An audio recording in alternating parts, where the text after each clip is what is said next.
Hello friends, जय माता दी।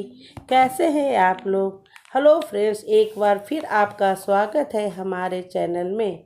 Hello friends, एक बार फिर एक नई कहानी और एक नई वीडियो लेकर के आपके सामने हाजिर हुए हैं। हेलो फ्रेंड्स, आज की कहानी बड़े ही रोचक और ज्ञानवर्धक है। कहानी का शीर्षक है बानर रूप में क्यों आए हनुमान जी। पौराणिक कथाओं के अनुसार माता अंजनी अपने पूर्व जन्म में इंद्रराज के महल की अप्सरा थी और उनका नाम पुंजिक स्थल था। वह रूप में आकर्षक और स्वभाव से काफी चंचल थी और अपनी इसी चंचलता के कारण उन्होंने एक बार एक ऋषि के साथ अभद्र व्यवहार किया था। तब ऋषि ने क्रोधित होकर उन्हें श्राप दिया कि तुम अपने अगले जन्म में बानरी का रूप लोगी। इस श्राप को सुनकर अप्सरा दुखी हुई और ऋषि से क्षमा मांगने लगी। फिर ऋषि ने उन्हें क्षमा करते हुए कहा कि तुम्हारा बानर रूप परम तेजस्वी होगा और तुम एक यशस्वी पुत्र को जन्म दोगी। तपस्या में 3 ऋषि से श्राप मिलने के पश्चात एक दिन पूजिक स्थला ने इंद्रदेव में मनचाहा वरदान मांगने के लिए कहा। तब पूजिक स्थला ने इंद्रदेव से कहा कि यदि संभव हो तो वो उसे ऋषि द्वारा दिए गए श्राप से मुक्ति प्रदान करे।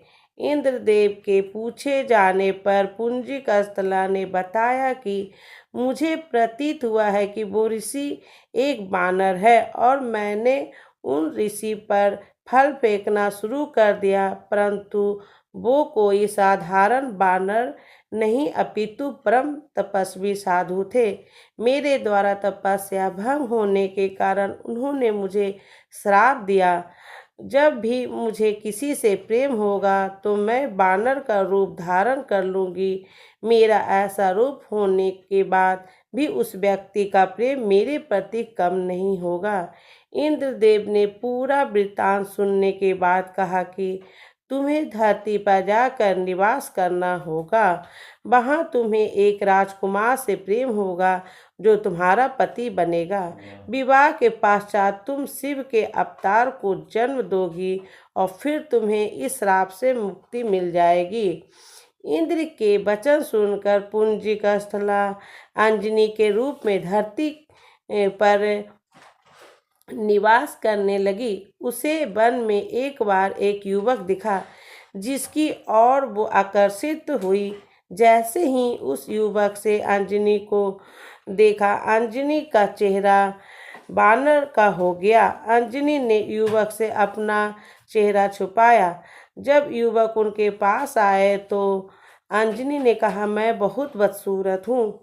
परंतु जब अंजनी ने उस युवक की ओर देखा तो वे भी बानर रूप में ही था। उस युवक ने बताया कि मैं बानर राज केसरी हूँ और जब चाहूँ तब मनुष्य रूप धारण कर सकता हूँ। दोनों को एक दूसरे से प्रेम हुआ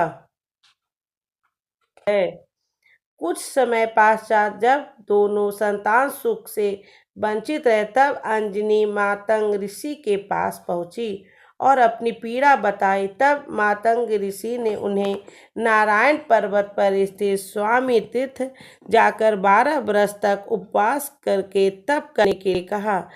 तब एक बार वायुदेव ने अंजनी की तपस्या से प्रसन्न होकर वरदान दिया कि तुम अग्नि, सूर्य, सुवर्ण, वेद, वेदांगों का मर्मंग और बलशाली पुत्र प्राप्त होगा।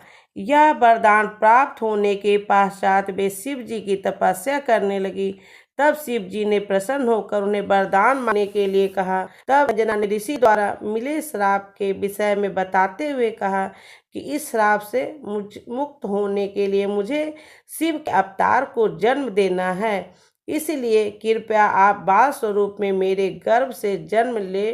शिव जी ने अंजनी को आशीर्वाद दिया और अंजना के गर्भ से बजरंगबली के रूप में शिव जी ने जन्म लिया। अंजनी पुत्र होने के कारण हनुमान जी को अंजनेय भी कहा जाता है। हेलो फ्रेंड्स, आपको कहानी कैसी लगी? अच्छी लगी हो तो वीडियो को लाइक एंड सब्सक्राइब जरूर से जरूर करें। थैंक यू, धन्यवाद। जय बजरंग बली।